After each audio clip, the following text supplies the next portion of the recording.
जीवन अक्सर तब सबसे अधिक भारी लगने लगता है जब वो भीतर से बदल रहा होता है। बाहर देखने पर सब कुछ सामान्य लगता है। लोग आते जाते रहते हैं, दिन और रात अपने क्रम से गुजरते रहते हैं, लेकिन भीतर कहीं एक सूक्ष्म कंपन उठने लगता है, जैसे आत्मा किसी अनजानी दिशा में खिंच रही हो।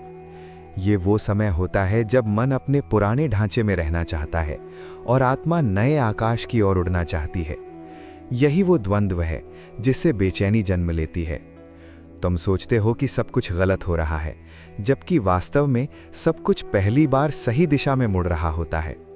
परमहंस योगानंद ने कहा था कि ईश्वर की तैयारी अक्सर अव्यवस्था के रूप में आती है। जब ब्रह्मांड तुम्हारे लिए कुछ बड़ा रच रहा होता है, तब वह पहले तुम्हारे जीवन की पुरानी दीवारों को गिराता है। रिश्ते जो अब आत्मा के अनुरूप नहीं होते, वे ढहने लगते हैं। काम जो केवल अहंकार को संतुष्ट करता था, वह अर्थहीन लगने लगता है। इच्छाएं जो कभी जीवन का केंद्र थीं, अब भीतर खालीपन छोड़ देती हैं। ये टूटन तुम्हें डराती है, लेकिन यही टूटन नई रचना की भूमि बनती है। इस अवस्था में एक अजीब सी थकान आती है, न शरीर की, न मन की, बल्कि अस्तित्व की। जैसे आत्मा कह रही हो कि अब पुरानी चाल से चलना बंद करो, अब धीमे हो जाओ, अब सुनो। जब ये थकान आती है तो वो आत्मा को भीतर की ओर मोड़ देती है। वही भीतर का द्वार है जहां से असली परिवर्तन शुरू होता है। तुमने शायद महसूस किया होगा कि अब तुम वही चीजें देखकर उत्साहित नहीं होते जिनसे पहले हो जाते थे। शोर से बचने का मन करता है, लोगों की बातें थका देती हैं, अकेले रहना सुकून देने लगता है। ये कोई उदासी नहीं है, ये वापसी है। आत्मा अपने स्रोत की ओर लौट रही होती है। जब नदी समुद्र की ओर मुड़ती है तो वह अपने किनारों को छोड़ती जाती है, पर उसका उद्देश्य खोना नहीं, बल्कि पूर्ण होना होता है। जैसे जैसे ये वापसी गहरी होती है, भीतर एक शांति उतरने लगती है। परिस्थितियां भले ही कठिन हों, लेकिन उनके बीच एक स्थिरता महसूस होने लगती है। पहले जहां हर छोटी बात तुम्हें हिला देती थी, अब वही बातें केवल गुजर जाती हैं। ये स्थिरता अभ्यास से नहीं आती, ये आत्मा की स्मृति से आती है। आत्मा को याद आने लगता है कि वो शरीर नहीं है, परिस्थितियां नहीं है, वो कुछ बहुत बड़ा है। यही वो क्षण होता है जब ईश्वर का स्पर्श भीतर उतरता है। वो किसी आवाज की तरह नहीं आता, वो किसी दर्शन की तरह नहीं आता, वो मौन की तरह आता है। और उस मौन में पहली बार तुम्हें अपने होने का स्वाद मिलता है, एक ऐसा स्वाद जो किसी वस्तु पर निर्भर नहीं होता। ये वही आनंद है जिसके बारे में योगानंद कहते थे कि जब आत्मा स्वयं को पहचान लेती है तो वो कारण रहित आनंद में प्रवेश कर जाती है। इस शांति के साथ एक और परिवर्तन आता है। तुम देखोगे कि तुम्हारे जीवन से कुछ चीजें अपने आप हट रही हैं। कुछ लोग दूर हो जाते हैं, कुछ आदतें गिर जाती हैं, कुछ इच्छाएं मर जाती हैं। ये सब तुम्हारे नियंत्रण में नहीं होता, और यही इसकी सुंदरता है। ब्रह्मांड सफाई कर रहा होता है, वो सब हटा रहा होता है जो तुम्हारी आत्मा की अगली ऊंचाई में बाधा बन सकता है। कभी कभी ये हटना दर्द देता है, क्योंकि मन आदतों से चिपका होता है। वो जाना पहचाना दुख अनजाने सुख से ज्यादा सुरक्षित लगता है। लेकिन आत्मा जोखिम चाहती है, वो फैलना चाहती है, वो अपने पुराने खोल में कैद नहीं रह सकती। जब ये सफाई होती है तो भीतर जगह बनती है, और जहां जगह बनती है वहीं ईश्वर प्रवेश करता है। अब जीवन में अजीब अजीब संयोग होने लगते हैं। तुम किसी प्रश्न के बारे में सोच रहे होते हो और अचानक कोई वाक्य, कोई किताब, कोई व्यक्ति वही उत्तर दे देता है, जैसे कोई अदृश्य बुद्धि तुम्हारे मार्ग पर रोशनी रख रही हो। ये संयोग नहीं होते, ये उस चेतना का खेल होता है जो तब सक्रिय होती है जब तुम भीतर से सुनने लगते हो। ये सुनना कानों से नहीं होता, ये हृदय से होता है। इसी सुनने के साथ करुणा गहरी होने लगती है। तुम दूसरों की पीड़ा को महसूस करने लगते हो। कोई दुखी दिखता है और तुम्हारा हृदय भारी हो जाता है। कोई रोता है और तुम्हारी आंखें भी नम हो जाती हैं। ये कमजोरी नहीं है, ये आत्मा का विस्तार है। आत्मा जितनी बड़ी होती है, उतना अधिक वो दूसरों को अपने भीतर समेट लेती है। और फिर एक दिन एक सूक्ष्म प्रेरणा उठती है। कोई स्पष्ट योजना नहीं, कोई जोरदार महत्वाकांक्षा नहीं, बस एक शांत सी आवाज जो कहती है कि अब कुछ साझा करना है, अब केवल लेना नहीं, देना है। यही जीवन उद्देश्य की शुरुआत होती है। ये उद्देश्य दुनिया को बदलने के लिए नहीं आता, ये आत्मा को पूरा करने के लिए आता है। जब तुम उस दिशा में चलते हो तो रास्ते खुलते जाते हैं, लोग मिलते जाते हैं, अवसर बिना धक्का दिए आने लगते हैं। ये इसलिए नहीं कि ब्रह्मांड तुम्हें इनाम दे रहा है, बल्कि इसलिए कि तुम पहली बार उसकी लय में चल रहे हो, और इसी लय में कृतज्ञता जन्म लेती है। अब तुम हर अनुभव को धन्यवाद कहने लगते हो, दुख को भी, क्योंकि तुम देख चुके होते हो कि वही दुख तुम्हें यहां तक लाया है। अब शिकायतें अर्थहीन लगती हैं, जीवन से लड़ने की इच्छा पिघल जाती है, तुम बहने लगते हो, तुम्हारा ध्यान गहरा होता जाता है, विचार धीमे पड़ने लगते हैं, मौन बढ़ने लगता है। इस मौन में तुम स्वयं को पाते हो, कोई भूमिका नहीं, कोई नाम नहीं, कोई कहानी नहीं, केवल अस्तित्व। और जब अस्तित्व को स्वयं का स्वाद मिल जाता है तो वही अच्छा समय है। वो किसी घटना पर निर्भर नहीं करता, वो किसी उपलब्धि से नहीं आता, वो भीतर से जागता है, और जब वो जाग जाता है तो जीवन बदल जाता है। और जब जीवन बदलता है तो वो बाहर से नहीं, भीतर से बदलता है। परिस्थितियां भले ही वही रहें, लोग भले ही वही हों, लेकिन देखने वाली आंख बदल जाती है। पहले जहां हर घटना तुम्हें या तो खुश करती थी या तोड़ती थी, अब वही घटनाएं तुम्हें सिखाने लगती हैं। तुम उनके ऊपर उठने लगते हो, जैसे कोई पहाड़ी पर खड़ा होकर नीचे की घाटी को देख रहा हो। घाटी अब भी वैसी ही है, पर तुम्हारी दृष्टि बदल चुकी है। यही आत्मिक परिपक्वता है। इसी से असली अच्छा समय जन्म लेता है, क्योंकि जब चेतना ऊंची हो जाती है तो वही संसार जो पहले बोझ था अब खेल बन जाता है। इस अवस्था में एक अद्भुत बात होती है, तुम अपनी इच्छाओं से आजाद होने लगते हो। इसका मतलब ये नहीं कि तुम्हारे भीतर कुछ चाहना मर जाता है, इसका मतलब ये है कि अब चाहने में पकड़ नहीं रहती।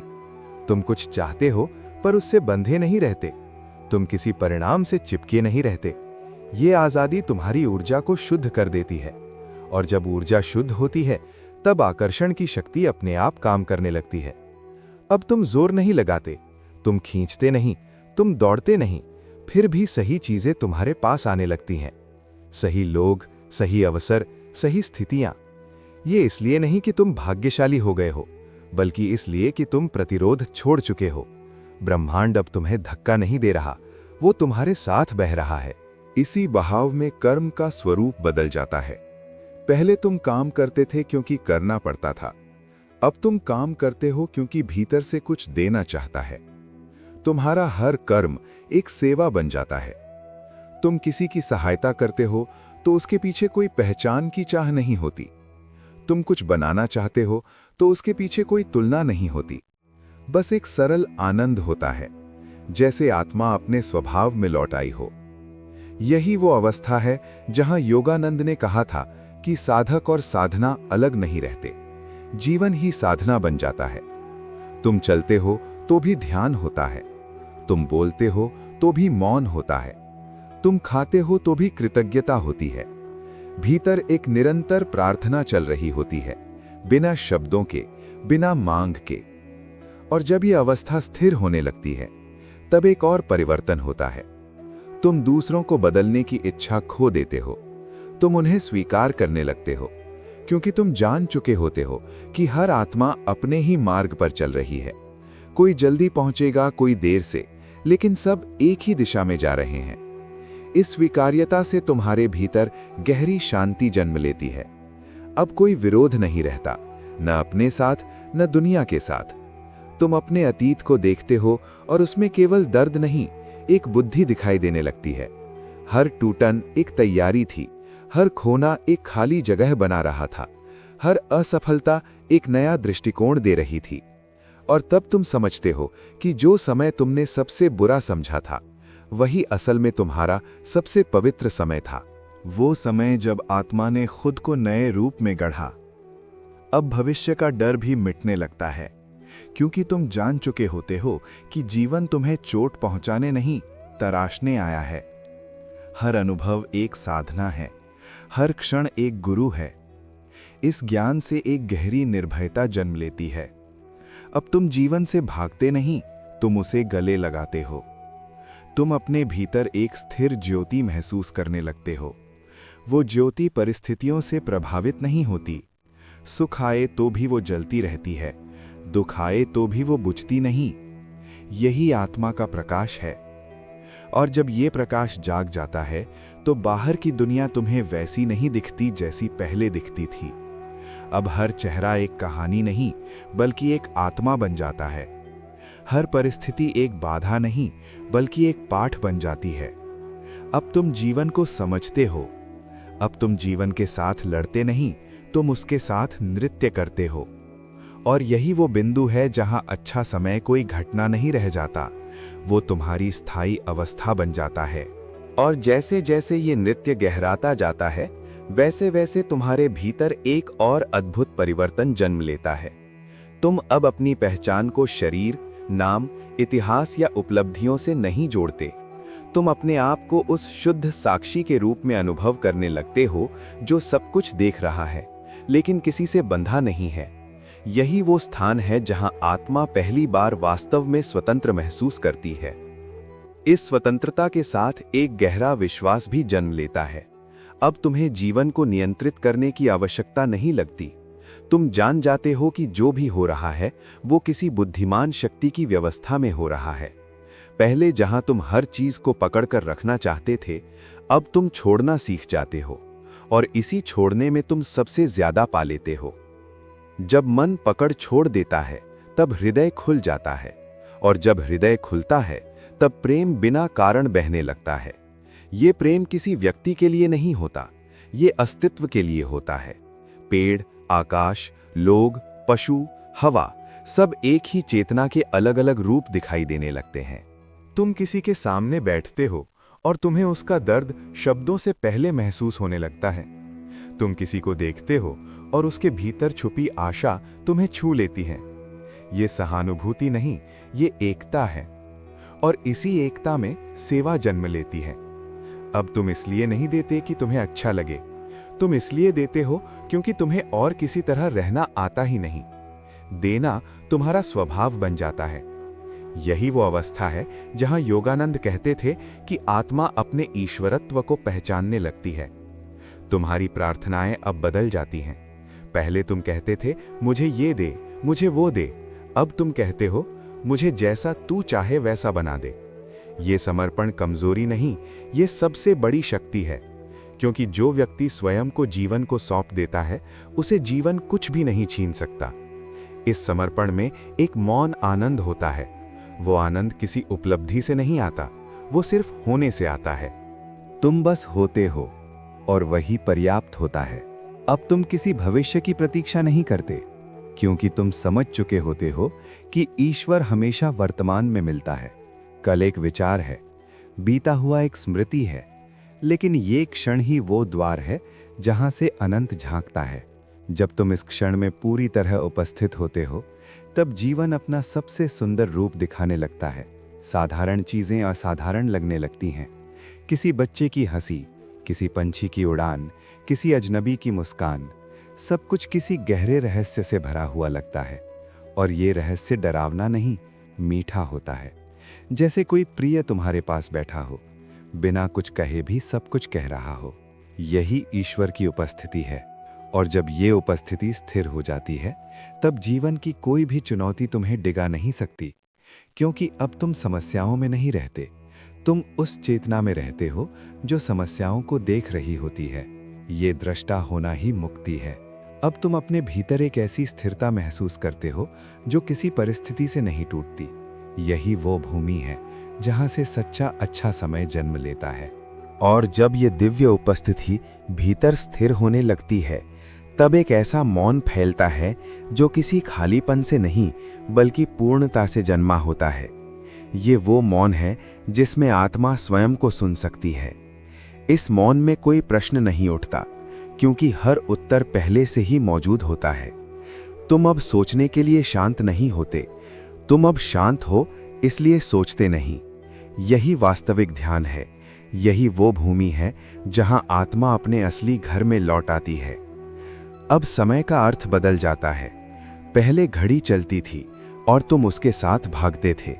अब समय बस एक लहर बन जाता है और तुम उसके भीतर स्थिर खड़े रहते हो। न जल्दी, न देर, न चिंता, न प्रतीक्षा, केवल ये क्षण और उसमें ईश्वर की उपस्थिति। जब ये अनुभव भीतर बस जाता है, तब अच्छा समय किसी भविष्य की घटना नहीं रह जाता, वो इस क्षण की गहराई बन जाता है। तुम अब जीवन से कुछ नहीं मांगते, क्योंकि तुम जान चुके होते हो कि जीवन ने तुम्हें पहले ही सब कुछ दे दिया है, स्वयं को, और स्वयं से बड़ा उपहार कोई नहीं। इस बोध के साथ भीतर एक गहरी संतुष्टि जन्म लेती है, वो संतुष्टि जो किसी उपलब्धि से नहीं आती, बल्कि अस्तित्व के स्वीकार से आती है। अब तुम अपने अतीत को देखते हो और उसमें अपराध बोध नहीं, केवल करुणा देखते हो। तुम अपने पुराने रूप को दोष नहीं देते, तुम उसे धन्यवाद देते हो, क्योंकि वही रूप तुम्हें यहां तक लाया। वही भ्रम, वही पीड़ा, वही भटकन, सब मिलकर इस जागृति का मार्ग बने। अब कुछ भी व्यर्थ नहीं लगता, सब कुछ पवित्र दिखाई देता है। इस पवित्र दृष्टि से जब तुम संसार को देखते हो तो तुम्हें हर चेहरा एक कहानी नहीं बल्कि एक यात्रा लगता है। हर व्यक्ति तुम्हें कोई शत्रु या साधन नहीं बल्कि एक तीर्थयात्री दिखाई देता है। कोई तुमसे आगे है, कोई पीछे, लेकिन सब उसी सत्य की ओर बढ़ रहे हैं। इस समझ से भीतर एक गहरी नम्रता जन्म लेती है। तुम स्वयं को ऊंचा नहीं मानते, तुम स्वयं को जुड़ा हुआ मानते हो, और यही जुड़ाव प्रेम बन जाता है। ये प्रेम किसी संबंध तक सीमित नहीं रहता, ये प्रेम हवा की तरह फैल जाता है। तुम किसी अजनबी को देखकर भी उसके लिए शुभकामना कर सकते हो। तुम किसी टूटी हुई आत्मा को देखकर भी उसे जज नहीं करते, बल्कि उसकी यात्रा को समझते हो। यही वो अवस्था है जहां करुणा कर्म बन जाती है। अब तुम सेवा करते हो क्योंकि तुम स्वयं को अलग नहीं मानते। जब तुम किसी को उठाते हो तो तुम स्वयं को उठाते हो। जब तुम किसी को सहारा देते हो तो अपनी ही चेतना को विस्तृत करते हो। यही ब्रह्मांडीय प्रेम का नियम है। और इसी प्रेम में एक अद्भुत शक्ति छिपी होती है। ये वो शक्ति है जो जीवन को बदलती है, बिना किसी संघर्ष के। तुम जिस भी स्थान पर होते हो, वहां की ऊर्जा तुम्हारे कारण हल्की, शांत और जीवंत होने लगती है। ये कोई जादू नहीं, ये चेतना का प्रभाव है। जब आत्मा जाग जाती है तो वो बिना बोले भी प्रकाश फैलाती है। अब तुम्हें किसी पहचान की आवश्यकता नहीं रहती।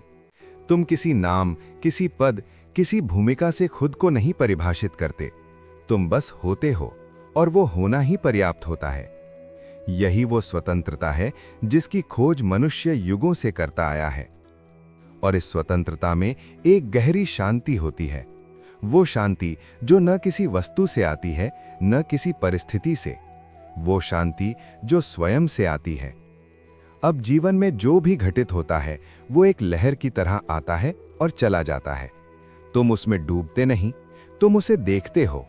यही साक्षी भाव ही मुक्ति है। यही वो अवस्था है जहां आत्मा खेल को खेल की तरह देख सकती है।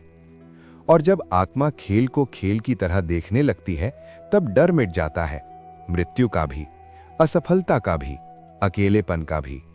क्योंकि तुम जान चुके होते हो कि तुम कुछ खोने वाले नहीं हो, तुम कुछ बनने वाले नहीं हो, तुम वही हो जो हमेशा था। इस बोध में जीवन हल्का हो जाता है। तुम हंसते हो, तुम सहज हो जाते हो, तुम वर्तमान में जीने लगते हो। और यही वर्तमान ही वो द्वार है जहां से ईश्वर हर क्षण झांकता है। अब कोई दूरी नहीं बचती, न तुम्हारे और जीवन के बीच, न तुम्हारे और परमात्मा के बीच। सब एक हो जाता है। यही अद्वैत है, यही योगानंद की शिक्षा का हृदय है। और इस एकता में एक अंतिम सत्य स्पष्ट हो जाता है।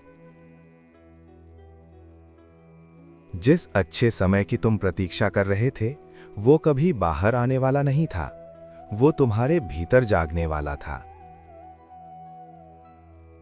अब वो जाग चुका है। शांत रहो, ध्यान में रहो, प्रेम में रहो,